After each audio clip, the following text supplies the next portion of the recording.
जय गुरु जी की प्यारी प्यारी संगत को हाथ जोड़ करके जय गुरु जी। संगत जी, गुरु जी हमें यही बताते थे कि हम लोग सब इस धरती पे कर्म काटने के लिए आए हैं। ये जो बुरे कर्म जो हमने पिछले जन्मों में किए हैं, वो सभी तो भोगने इस धरती पे आए हैं।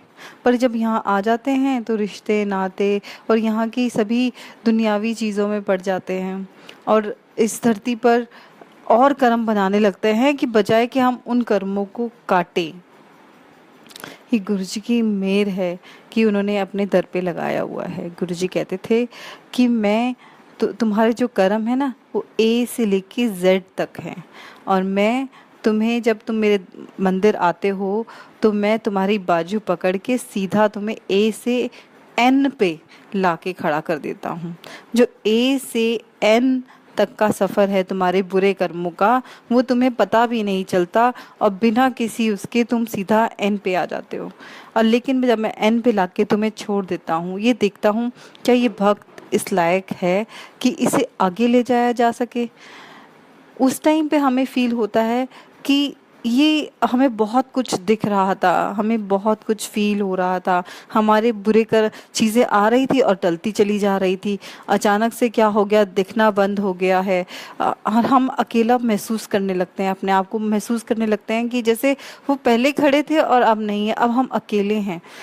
तो उस दौरान में वो हमारी ही परीक्षा होती है कि हम उन्हें ध्याएं, उन्हें याद करें, उनकी शिक्षाओं पे चलें कि किसी के साथ बुरा ना करे, ना किसी का सोचे भी ना बुरा, क्योंकि सोचने मात्र से भी हम बुरे कर्म बना लेते हैं। जो गुरुजी का सच्चा भक्त होगा वो बिल्कुल इस चीज़ का ध्यान रखता होगा कि वो ना किसी के बारे में बुरा बोलेगा, ना सोचेगा। सुनने के लिए तो ये कह सकते हैं, सुनना तो हमें सब कुछ पड़ता है, बुरा भी सुनना पड़ता है और अच्छा भी सुनना पड़ता है।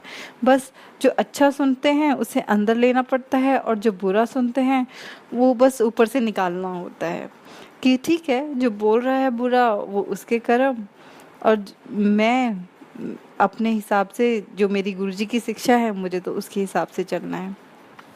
जब गुरुजी देख लेते हैं कि हाँ, ये भक्त मेरा बिल्कुल सच्चा भक्त है और इस मेरी मेहर के लायक है, तो फिर वो जो बाजू पकड़ते हैं एन से तो सीधा जेड पार कराते हैं।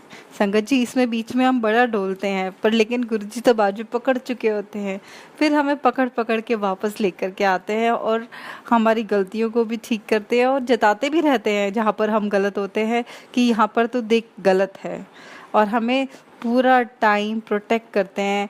ऐसे हैं हमारे गुरुजी।